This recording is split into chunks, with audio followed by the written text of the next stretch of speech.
Olá, seja muito bem-vindo, seja muito bem-vinda a mais um episódio do podcast Expresso 360.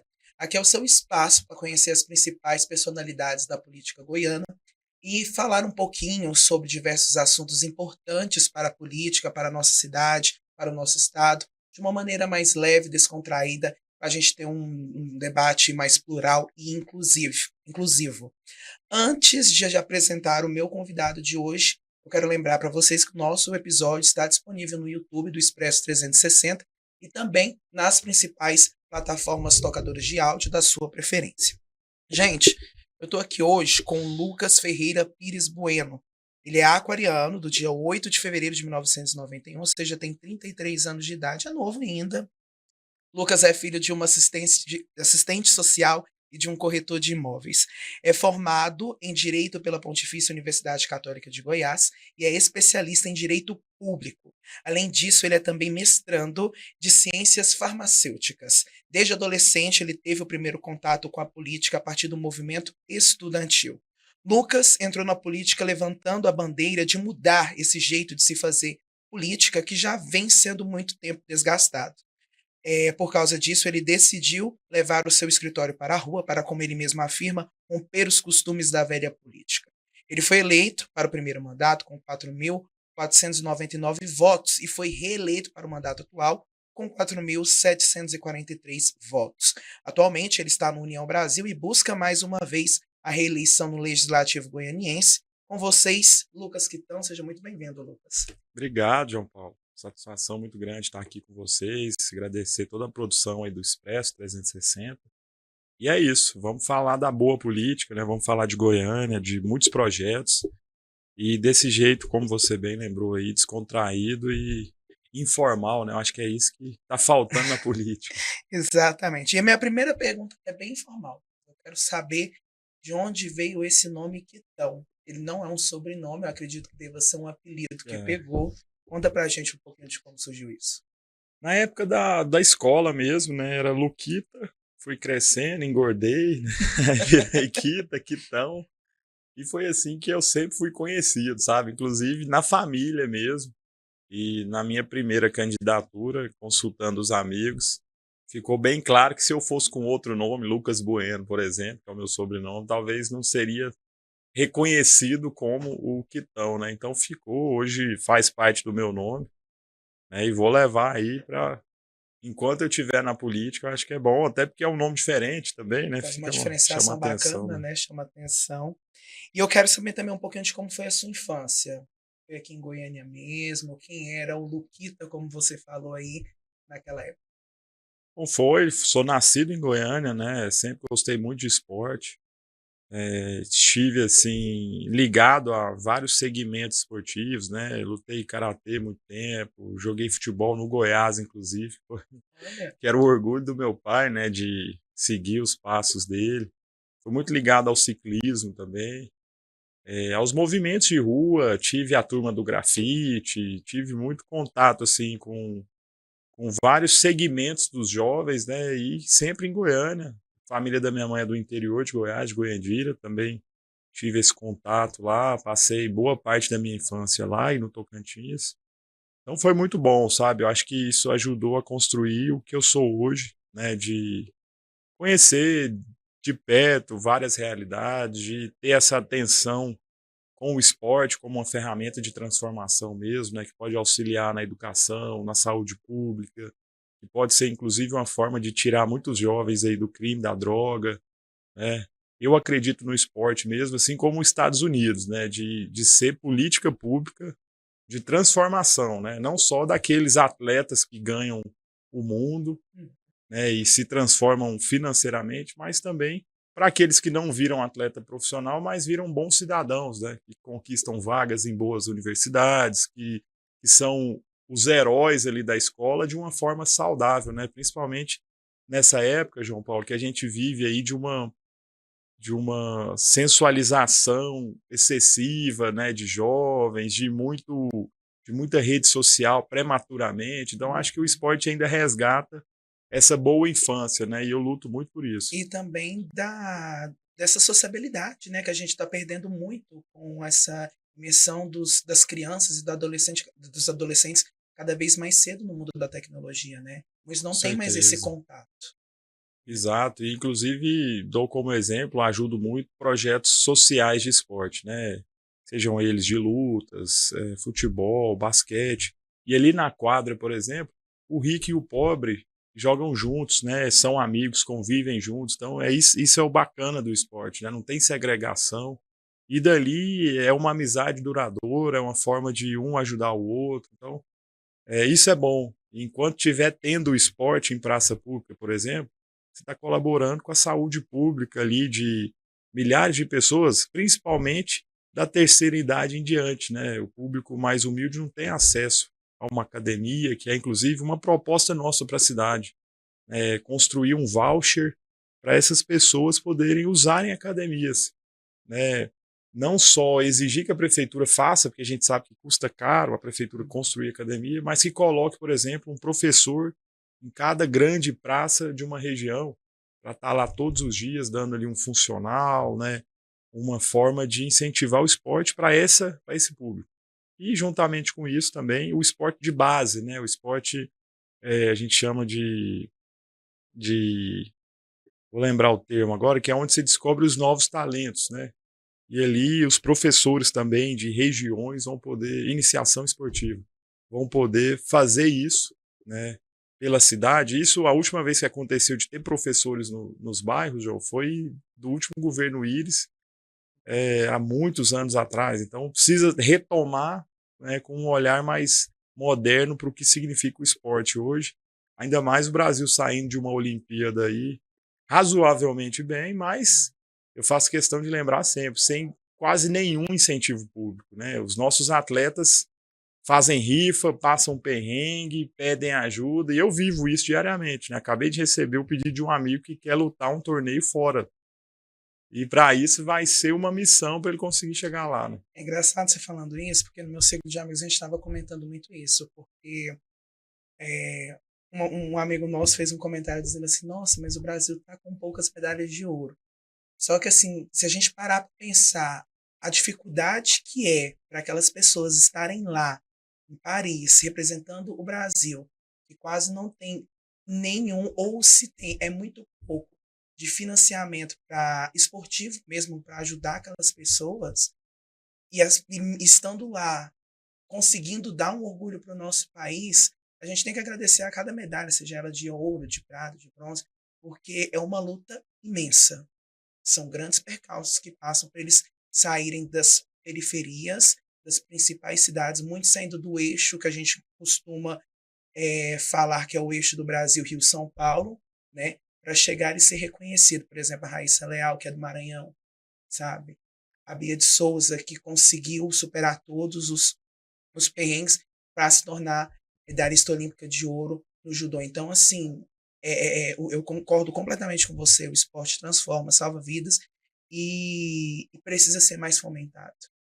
É Com uma forma de certeza. levar qualidade de vida, transformação para aquelas pessoas e inspiração, representatividade para outros jovens, né? Que estão ainda nessa seara do esporte. Quais esportes que você está praticando hoje nessa correria que você leva, meu filho? Então, ultimamente, ciclismo, né? Ó, fala a verdade, por E, favor, viu? sim, eu pedalo demais e é inclusive o esporte que eu consegui levar por mais tempo. Eu acho que por ser um esporte menos é, ofensivo, né, para o joelho e tudo, depois de uma certa idade. O futebol mesmo eu abandonei, né? Participo, assim, da resenha, faço questão de acompanhar muitos jogos, mas jogar mesmo não. E tô nessa vibe aí do ciclismo, inclusive temos alguns projetos, uma escolinha de BMX no Parque Botafogo, coisas boas que é também outra forma de aproximar esses esportes que são, né, com custo maior da população, né? Essas pistas de BMX, que é outro projeto nosso para ter em várias regiões da cidade, é uma forma ali de dar condição de qualquer criança que tiver uma bike ir lá e praticar, né? Como a gente faz também com o skate. Inclusive viemos agora de um grande campeonato aqui em Goiás que nós conseguimos trazer o Mineirinho, né? O Sandro Dias, que foi ex-campeão mundial e estava em Goiânia participando de um torneio, que era inclusive também com a pegada social, onde tinha criançada de um projeto que é o Educa Skate. também para dar aula para essas crianças. E, inclusive, esses esportes, João, estão chegando nas Olimpíadas por isso, porque são esportes acessíveis à população, né? Qualquer criança consegue ter um skate para brincar. É mais fácil ter uma pista de skate do que uma de atletismo, que custa mais caro, que é menos acessível, né? Então, é por aí que a gente tem trabalhado, em questões que chegam fácil para essas pessoas, para que o esporte não morra, para que ele continue ativo na vida delas. E pegando um gancho no que você falou dos atletas, os olímpicos, João, eles venceram todo tipo de dificuldade, sabe? Um atleta comum, só dele conseguir se dedicar exclusivamente ao esporte já é uma grande vitória, né? Porque a maioria deles, inclusive, falam com conhecimento de causa, dividem a rotina de um trabalho para dedicar ao esporte, nunca conseguem ser só atleta justamente por isso, né? Recebem pouco de bolsa quando conseguem, não tem tanto patrocínio como deveria. E aí entra outro projeto nosso, que é os créditos tributários para as empresas que queiram investir no esporte. Tem um projeto estadual que é o Pro Esporte. É um percentual do ICMS é investido em projetos esportivos. A empresa, ao invés de pagar o imposto, né, investe no esporte, tem a sua marca divulgada, o atleta ganha. Quer dizer, é bom para todo mundo, né? A gente quer trazer isso para o município de Goiânia. O ISS, o Imposto sobre Serviço, que um percentual dele seja direcionado para projetos esportivos. E pego aqui Anápolis e Aparecida, por exemplo, já tem outro projeto que a gente está trazendo para Goiânia, que é o Anápolis Compete. Lá a gente quer fazer o Goiânia no pódio, por exemplo, que é a variação dele, onde a prefeitura vai poder, por exemplo, pagar a passagem para os atletas profissionais, federados, que forem competir fora. Sabe? O mínimo de uma ajuda que o município pode dar para continuar tendo o esporte como prioridade, né? No nosso slogan é assim: vamos tirar o esporte do banco de reserva. E, infelizmente, né, historicamente em Goiânia, a gente nunca teve política efetiva de incentivo ao esporte, né? No máximo, foi os professores no bairro. A Secretaria de Esporte, que a gente conseguiu refundar ela no início do governo Maguito, infelizmente não teve continuidade, né, de política pública, ela se mantém exclusivamente com emendas parlamentares. E eu tenho orgulho de ser o parlamentar que mais investe no esporte. Mas a gente sabe que precisa ter um orçamento próprio, que precisa ter políticas públicas perenes, né, que continuem independente do governo, que faça mesmo acontecer. Lucas, ainda falando um pouquinho da sua infância, queria que você contasse para a gente como que você era no colégio, como foi esse seu primeiro contato aí com a política e como a escolha do direito entrou na sua vida. João, eu não vim de família política, né? Eu sou o primeiro lá de casa. Sempre gostei, participava desses movimentos e no centro acadêmico foi uma oportunidade de viver de perto, né? Até então eu tinha sido do Grêmio Estudantil do nosso colégio externato e na época a demanda lá era até para fazer um grafite na porta da escola e a gente se movimentou, conseguimos, foi muito bom. Na faculdade tinham outras demandas, que era a atualização da biblioteca, a reforma do estacionamento, outras questões internas ali do Campus 5, que você conhece muito bem, né? Sim. A antiga UCG, hoje PUC. E ali, através dessa mobilização, nós conseguimos chegar, né, tirar um grupo que estava se perpetuando lá, conseguimos implementar a primeira semana jurídica gratuita, e depois disso o pessoal se acostumou, né? Hoje não podem mais cobrar, e eu fico feliz por ter plantado esse legado, reformando o estacionamento, enfim. Conseguimos efetuar ali aquelas missões, né? Isso me encorajou a buscar, por exemplo, solução para a cidade, né? Vamos ver o que está faltando aqui nessa região, no bairro, e foi isso que me projetou. Antes de ser vereador, eu fui indicado para ser conselheiro do Conjuve, que é o Conselho de Juventude, né, que discute as políticas públicas para os jovens do governo do estado. E, inclusive, tive muita sorte, fui o secretário-geral dessa legislatura e a gente conseguiu implementar o passe livre estudantil. Então, foi mais uma força que eu ganhei para dizer, olha, conseguimos, passamos por isso tudo, foi mais uma vitória, porque o passe livre é uma demanda, né, de décadas dos movimentos estudantis, da UNE e tudo, e na época a gente conseguiu pôr ela para rodar em 3 cidades da região metropolitana, né, Goiânia, Aparecida e Senador Canedo. E aí isso me encorajou também a disputar a eleição em 2016. Foi o nosso primeiro mandato, tinha 25 anos, e de lá para cá várias outras lutas e conquistas, derrotas, mas assim, sempre pensando no coletivo, no bem-estar da cidade, e conseguimos já entregar muita coisa boa, né? Como, por exemplo, a lei do 5G, uma lei nossa, que foi uma batalha também de 4 anos, né? E muita história para contar e ainda muita coisa para ser feita na cidade. Pegando aí um pouquinho do gancho do que você falou, de todas as conquistas do seu mandato, uma das suas bandeiras foi a liberação da cannabis para o tratamento medicinal.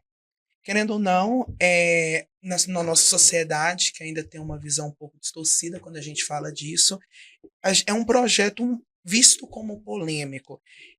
Eu quero entender de você como que foi que isso chegou nas suas mãos, como que você passou a defender essa causa, como que você lidou também com essas críticas, muitas vezes infundadas de pessoas que não tinham embasamento nenhum para falar, porque quando a gente fala da liberação da cannabis para o tratamento, muitas pessoas confundem também que é para o uso, é a liberação do porte, enfim, e não é bem assim, né, Lucas? Explica pra gente como que foi isso na sua vida enquanto vereador. João, inclusive foi um chamado, né? Porque naquele momento e ainda atualmente sou o vereador mais jovem de Goiânia, então eu tinha essa obrigação, né? Algumas pautas, se a gente não tomar frente delas, elas nunca serão debatidas, né? E a cidade não vai avançar. E eu tenho orgulho de ter, por exemplo, aprovado o primeiro projeto em capital do Brasil para fornecer gratuitamente o medicamento. Quer dizer, né, nós não estamos falando de liberação do entorpecente, do uso adulto, nem recreativo.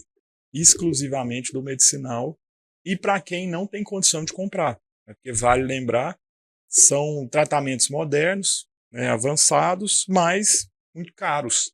Né. Hoje é dolarizado os medicamentos de cannabis, justamente porque no Brasil não é permitido cultivo, nem para fim medicinal. Então, enquanto não legislam, né, nacionalmente sobre isso, aqui como vereador a nossa margem de competência legislativa é muito restrita. Então, entendendo toda a causa, vendo que o Brasil precisa avançar nisso, né, que a medicina com cannabis é mesmo solução para muitas doenças, ameniza muitas outras, ajuda a pessoa, por exemplo, que trata com câncer, usa cannabis para aguentar a quimioterapia, né? Uma série de outros benefícios. Então, eu vi que precisava intervir, tendo casos próximos de pessoas que precisavam, e aí apresentei o projeto. Fui rotulado, teve aí esse pessoal que não entendeu de começo.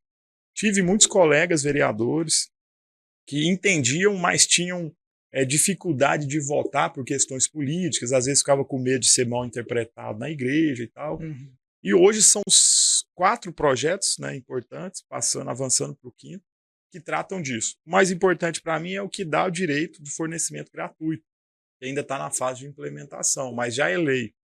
Né? E aí, depois de várias votações, audiências públicas, um trabalho que começou em 2018, hoje já é muito mais bem resolvido, sabe? Vários colegas votam, daqueles que não votavam antes, fazem questão de votar porque conheceu um caso próximo de um amigo ou algum familiar começou a se tratar e viram o benefício, viram que se trata realmente de um remédio, né? Então, depois de passado esses mal entendidos, essa falta de informação, é um tema hoje que está muito bem divulgado e que eu acho que a tendência é realmente avançar. Como eu te falei, avançará mesmo de forma concreta com uma lei nacional que dê condição das indústrias, das associações fazerem um cultivo para fim medicinal. Aí sim o remédio deixa de ser cotado em dólar para poder ser mais acessível à população. Enquanto isso não acontecer, a nossa lei vai ser boa por isso, porque vai dar condição do pai e da mãe de uma criança que tem epilepsia, por exemplo, e paga lá R$ 2.000 por mês, receber gratuitamente na farmácia do município pelo SUS. Claro que se tiver receita médica ou uma decisão judicial, vinculando, né? E para isso nós fizemos outros projetos, que é a carteirinha do paciente, para vincular esse recebimento, para se precisar transportar, apelar, né, a sua segurança também, de entrar num avião, num ônibus e não ter problema.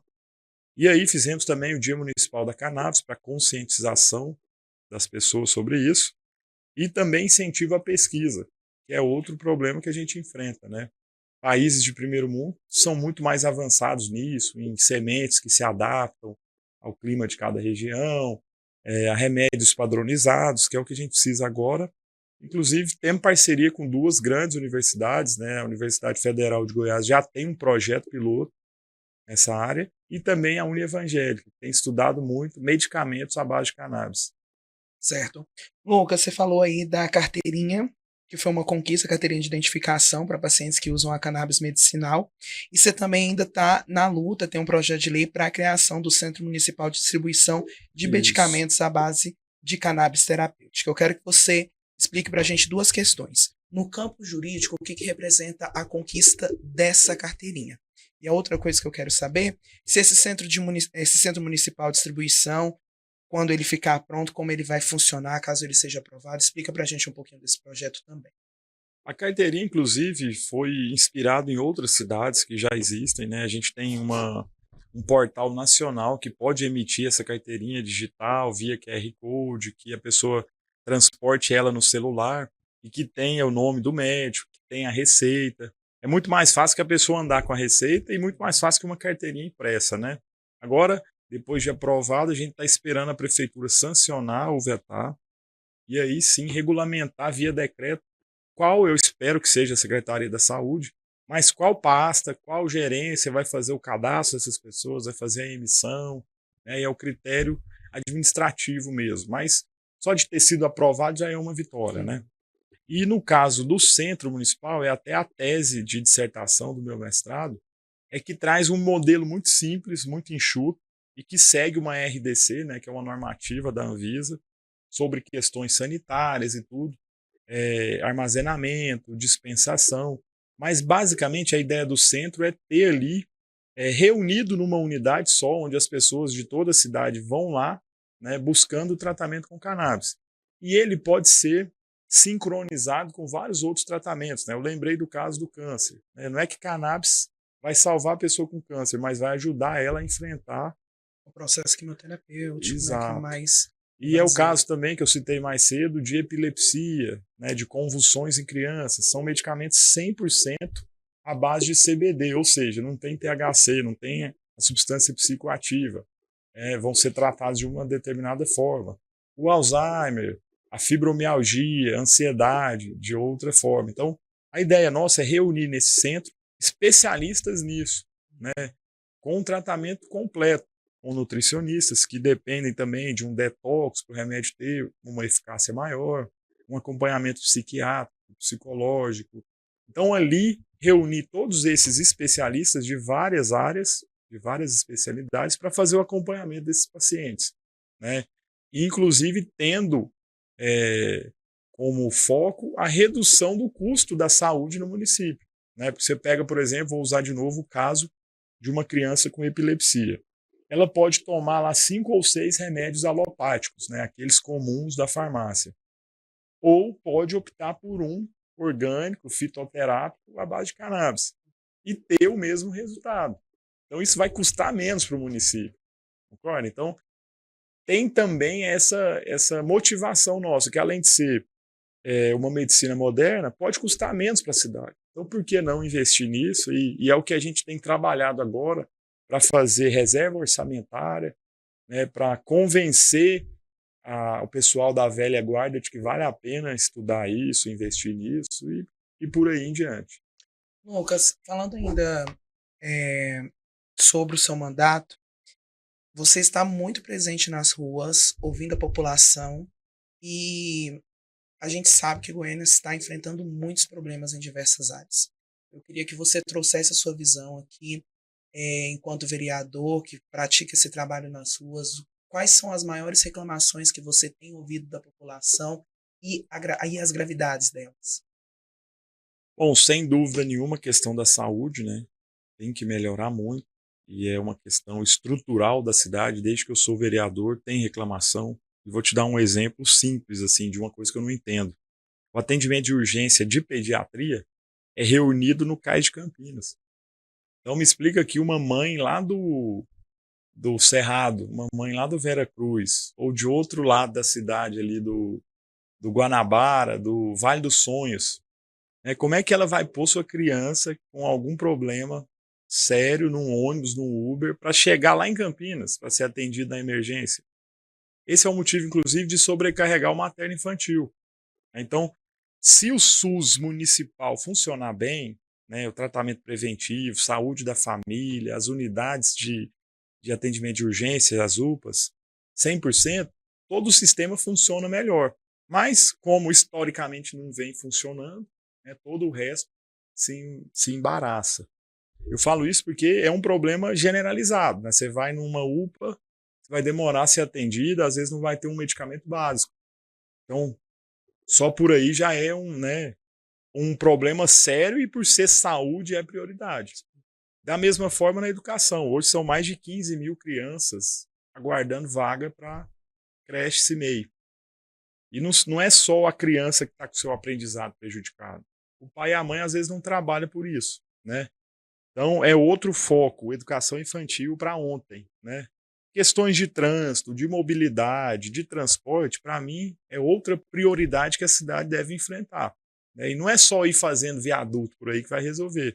A gente tem que investir no transporte coletivo, nas vias exclusivas, na mobilidade de outros moldais, né? Assim, incentivar, a Goiânia é quente, beleza, mas vamos fazer então a interligação de terminais, onde a pessoa vai de bike até o terminal, termina de chegar no trabalho, né? Ou então o inverso, vamos fazer transporte complementar com veículos menores nas regiões para o transporte fluir melhor, né? Vamos investir nas grandes vias, que eu pego o exemplo do BRT, está parado aí há anos, né? Vai fazer 13 anos e a obra não foi concluída.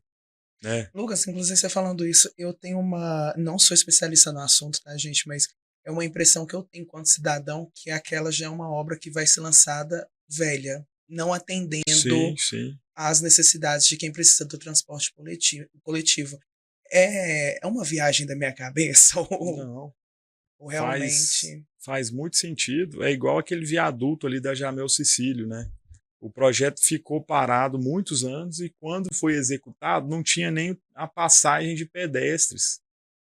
E aí, entre refazer o projeto e demorar mais alguns anos, a prefeitura executou daquela forma para mais para frente fazer uma reforma. É o caso do BRT. Em muitos pontos ele já chega obsoleto. Né? E o que nós vamos fazer para mudar isso? Que aí seria o outro grande eixo na cidade, que é a leste-oeste, aquela parte que chega até Senador Canedo, que aí também está por fazer. Então a gente tem que trabalhar com esses grandes eixos e a partir deles fazer o transporte complementar para os bairros, né? E de várias, usando vários outros moldais, né, que a gente fala.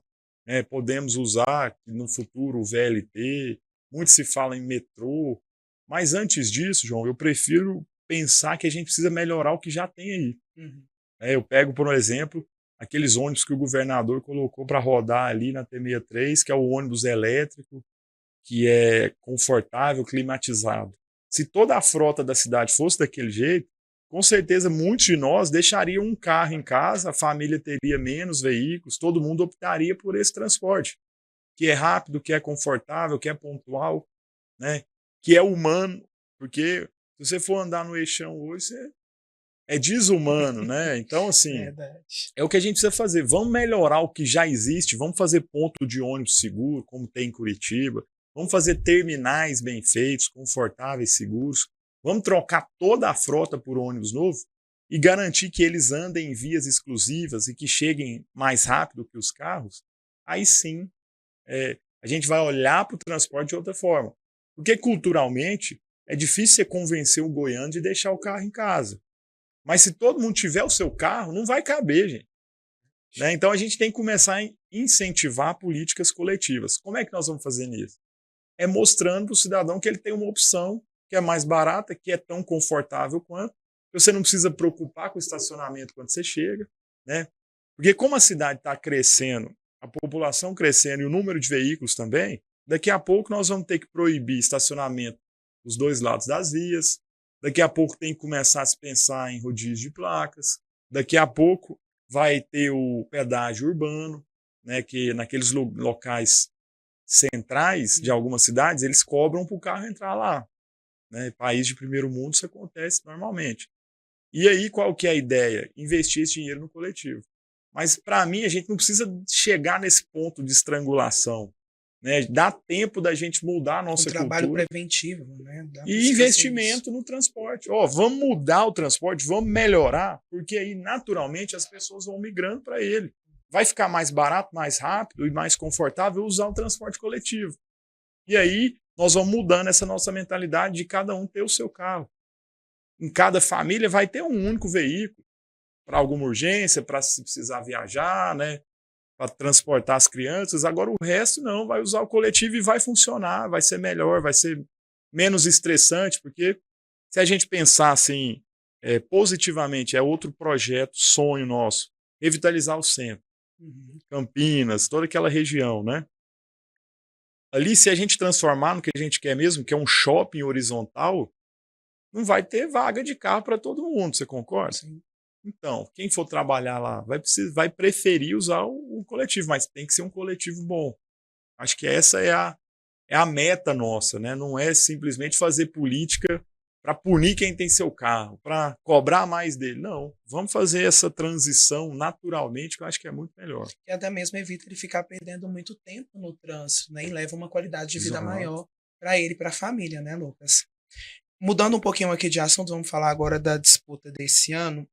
Hoje você está trabalhando por sua reeleição como vereador, só que antes disso você chegou a colocar o seu nome como pré-candidato a prefeito. Desistiu e está apoiando agora o Sandro Mabel. Conta pra gente por que você tomou tal decisão. João, primeiro que aquela história é verídica, né, de que é difícil as novas lideranças surgirem, né, e eu quis fazer o teste na prática, realmente a velha política faz de tudo para se manter. Então, foi isso que aconteceu no meu antigo partido, né, eu não tive espaço para disputar.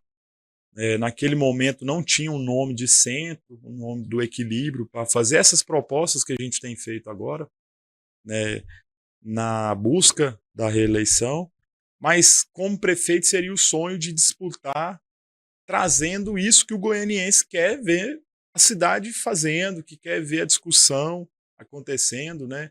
Não é só simplesmente trazer, como naquele momento acontecia, vamos trazer um ex-prefeito de uma cidade do interior, ou vamos trazer um nome forte, vamos discutir Goiânia no escritório e depois contar para a população, sabe? Eu acho isso errado.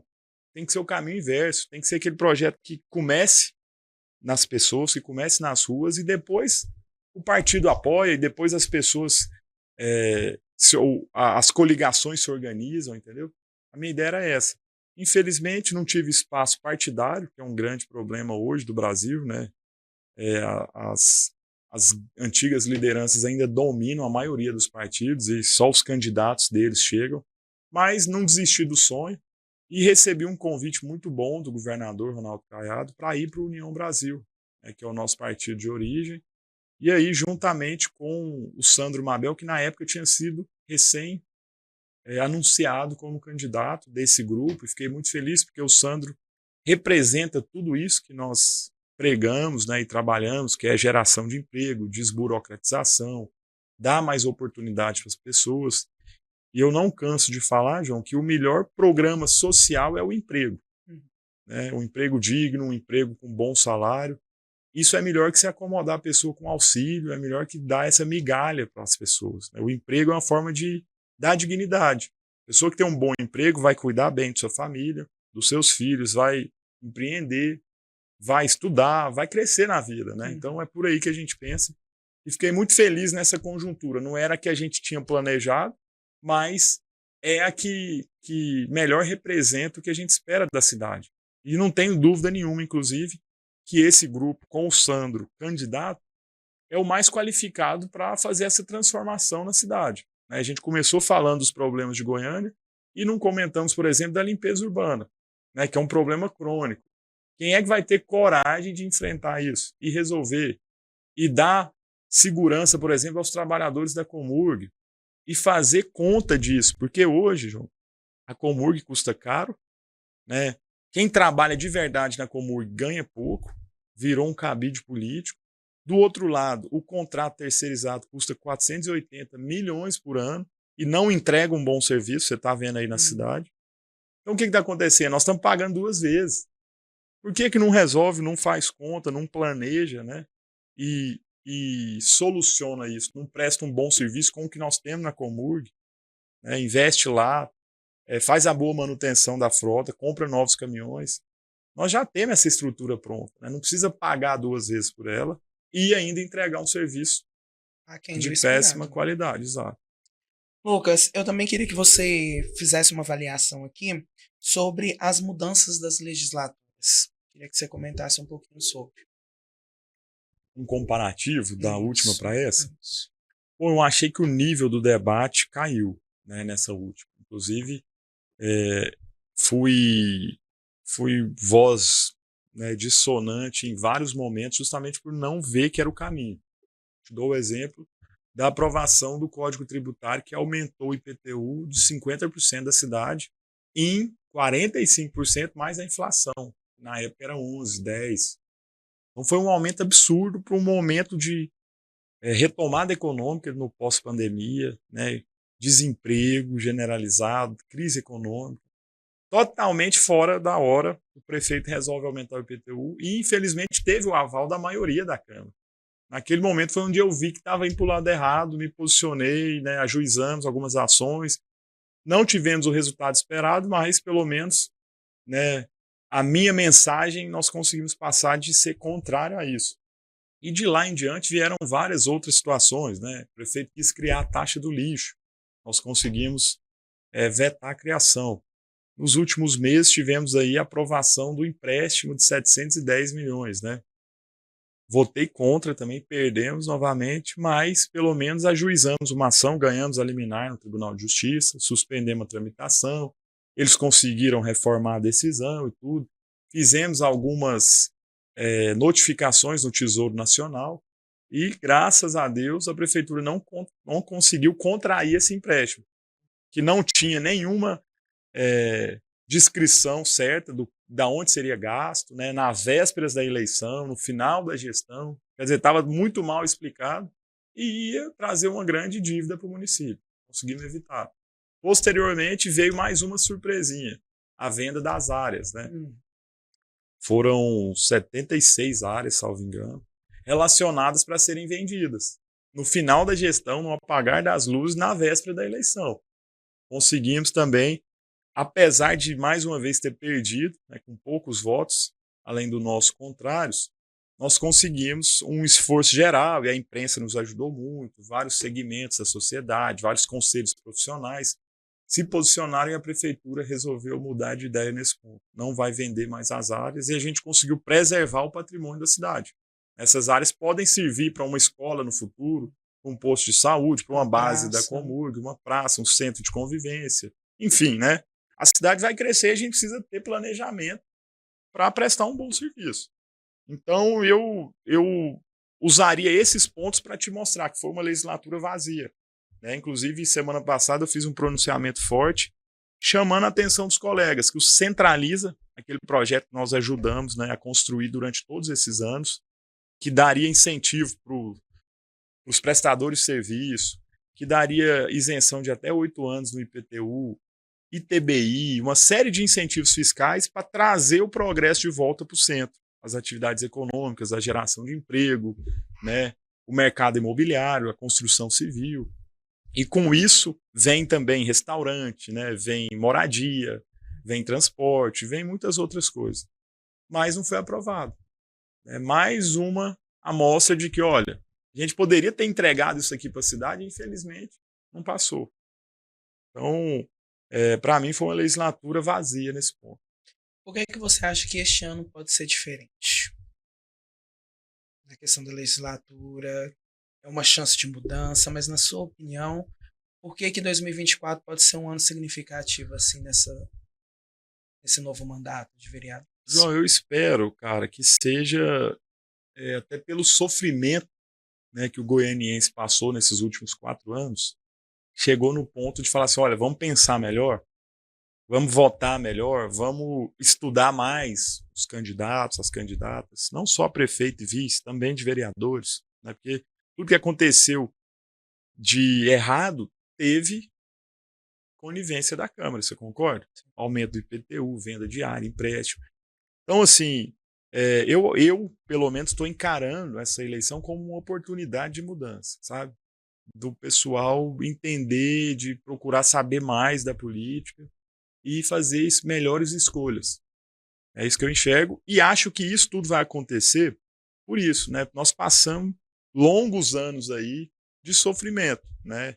A crise do lixo recente, uma série de outros desencontros aí que fez o goianiense avaliar melhor e acho que isso vai servir de lição para falar assim, olha, vamos olhar melhor, vamos estudar mais quem nós vamos escolher para estar lá. Eu acho que é mais ou menos por aí. E tem, inclusive, né, aproveitando a audiência qualificada do Expresso 360, para chamar a atenção dos eleitores, que façam escolhas é, bem pensadas, não caiam também nessa onda da polarização, porque aí o debate fica nacionalizado. Né?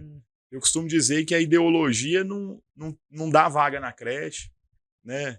O partido não tampa buraco na rua. A gente tem que discutir a cidade de Goiânia, os problemas de Goiânia e as soluções que nós precisamos. Não é ficar naquela também, o candidato do fulano, o candidato do Lula, do Bolsonaro. Eu acho que, né, vale falar de ideologias, né, direita, centro, e assim, pensar no futuro, mas o momento agora, para mim, é de pensar solução para os nossos problemas e sair um pouco desse debate nacional. Essa polarização, ela meio que esvazia um pouco também a realidade Sim. da nossa capital, né? Principalmente quando a gente fala em eleições municipais, não apenas em Goiânia, mas também em todos os outros municípios do Brasil, porque se torna algo tão macro e a gente esquece do nosso redor. Tem pessoas sofrendo sem atendimento na saúde, pais sofrendo para encontrar uma vaga na escola ou creche para seu filho, falta de emprego, né, um trânsito caótico. E eu acho que desde 2018 para cá, eu acho que a gente já deu para perceber que essa polarização não tem feito bem nem para nossa cidade, nem para o nosso estado e nem para o nosso país, né, Lucas? Pegando isso como gancho, o que é fazer uma boa política para você? Bom, para mim é a do diálogo e da entrega, né? Até porque a gente vive uma degradação da política no Brasil, né?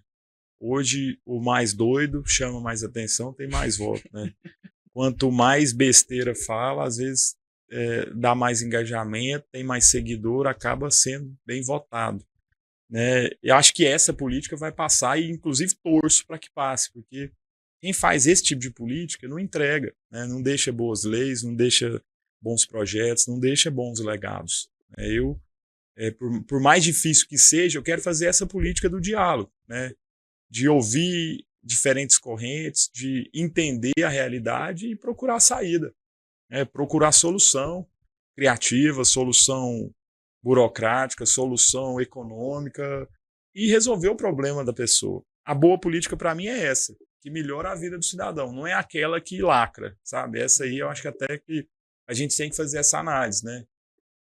Acho que as coisas vão voltar para o eixo e o eleitor vai entender que a boa política é essa, é aquela que dialoga, é aquela que resolve, é aquela que entrega.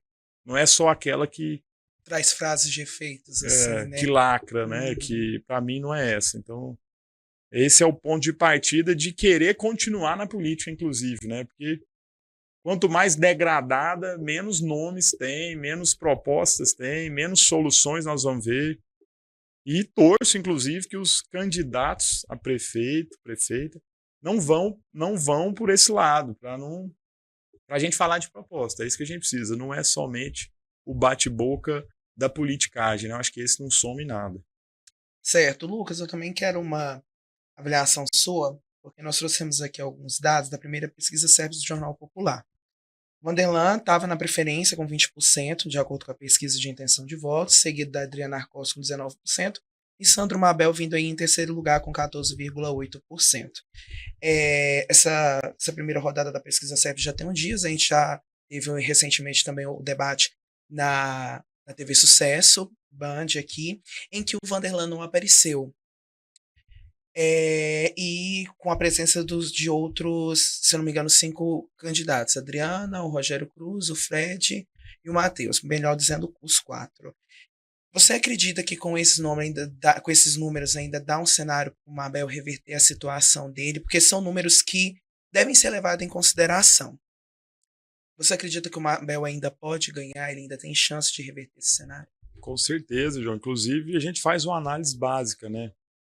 Todos os outros candidatos aí, a Adriana e o Vanderlan, disputaram as últimas 4 eleições, né? Então, estão mais frescos na memória do eleitorado. O Mabel estava há 10 anos fora e já atinge aí, né, tecnicamente, um empate com os outros dois. Então, essa é a amostra, né, do peso desse grupo político, que é capitaneado pelo governador, a base, né, que inclusive é o governador que trabalha para quebrar, né, a lógica do governo eleger prefeito. É inclusive recordista de aprovação na capital. Então isso também contribui muito, né, para o projeto do Sandro. E particularmente, acredito que a mobilidade de pesquisa na pré-campanha é muito pequena, né? A massa goianiense ainda não se atentou que começaram as eleições e que precisam escolher um candidato. Isso vai acontecer quando começar televisão, no rádio, a campanha de rua. Aí o eleitorado vai dizer: olha, espera aí que eu vou escolher meu candidato. E aí essa pesquisa muda radicalmente, né? A tendência, na minha opinião, é que o Sandro continue crescendo, né, garantindo a sua ida para o segundo turno. E aí no segundo turno é um novo contexto, né, onde essas forças aí se recolocam. E para mim vai ser uma unificação, né, de todas as forças de centro-direita a favor do Sandro, provavelmente contra a candidata do PT, né? Então, acho que é mais ou menos por aí, mas acredito que está 100% no caminho, né? Sandro vai começar a crescer muito nesses próximos dias e, de fato, começam as eleições e aí vai ter tempo de evoluir, porque os outros candidatos já estagnaram nesses índices aí já há alguns meses, né? A gente vê Adriano e Vanderlan já se mantendo ali na casa dos 19, 18, 20, né, nas últimas 4, 5 pesquisas. Então, acho que agora é a hora e é nos próximos dias que acontece essa virada, não tem dúvida. Certo. Só corrigindo aqui uma informação, gente, que eu falei que foram 4 candidatos, mas 5 candidatos estiveram presentes no debate da TV Sucesso Band, tá? O Rogério Cruz, o Sandro Mabel, o Fred Rodrigues, a Adriana Arcossi e também o Matheus Ribeiro. Lucas, a gente está caminhando aqui para o fim da nossa entrevista. Eu quero aproveitar que você está aqui para a gente fazer um bate-bola rapidinho. Vou te fazendo umas perguntas. Primeira coisa que vem na sua cabeça, você conta para a gente. Um lugar que você já foi e quer voltar. Paris. Um lugar que você não foi e quer conhecer. Nova York. Nova York? Destino de muitos brasileiros assim Pois apaixonados. Você não conhece. Não conheço ainda. Uma pessoa especial para você. Minha mãe. Um sentimento. Responsabilidade. Uma comida que gosto. Espetinho. Gente, a goiana é goianiense mesmo, né? Espetinho é muito raiz, né? Uma música, então. E você me apertou, hein? Na cabeça, assim. Uma que você gosta de ouvir, uma que diz, sei lá, traz uma mensagem importante para você. Inclusive, a que eu fiz homenagem ontem pro meu pai, tem uma do Zeca Pagodinho, chama Ser Humano, muito boa. Uma realização pessoal. Nesse momento, conquistar a reeleição e continuar exercendo nosso trabalho na Câmara. Uma inspiração. Bom, aqui falando, né, de Goiânia, acho que o nosso grande prefeito Íris deixou um legado muito grande e juntamente com ele lembraria também o Nion Bernays, né, que foi o prefeito das Flores. Eu acho que esses dois deixaram lições básicas, né, para quem gosta e trabalha por Goiânia, que para mim é fazer o básico bem feito, né, cuidar bem da cidade, né, exercer esse amor que a gente tem por Goiânia, resgatar a goianidade em nós, que é o que está faltando, né? Esse amor próprio, sabe? Dizer assim, ó, vem cá, faz isso aqui, eu quero isso, né? Vamos atrás disso, sabe? Acho que esses dois deixaram esse legado muito bacana, assim. Não foram os grandes feitos que marcaram a vida política dos dois, né? Foi o cuidado diário com a cidade, foi, né, o zelo, foi o ciúme de Goiânia que fizeram deles grandes líderes, né? Política para mim É transformação, né? Política, para mim, é a ferramenta que a gente tem, a única, inclusive, para mudar as coisas. família, para mim Tudo, né? Então, que você hoje falaria para você lá atrás? Tenha paciência e siga firme. Resiliência, né, João? E o que você quer ouvir do Quitão do Futuro? Parabéns, moleque, você acertou. Então, obrigada, viu, pelo seu Valeu. tempo, de ter vindo aqui, de ter falado um pouquinho do seu mandato, das suas propostas, das suas expectativas para uma Goiânia aí do futuro, uma Goiânia mais bonita, que atenda melhor a população, que entregue todos os anseios da sociedade. Obrigada mais uma vez, sucesso na sua jornada, viu? Eu que agradeço, João. Obrigadão pela atenção aí. Parabéns pela condução, né? Vi que você estudou muito, se empenhou e fico feliz. Estou à disposição. Agradeço muito. Um abraço a todos os nossos telespectadores, né? E principalmente a equipe do Expresso aí que nos ajudou a produzir. Brigadão, tamo junto. Gente, a gente fica por aqui. Eu relembro você, melhor dizendo, que os nossos episódios estão disponíveis no YouTube, do portal Expresso 360 e também na sua plataforma tocadora de áudio preferida. Até uma próxima.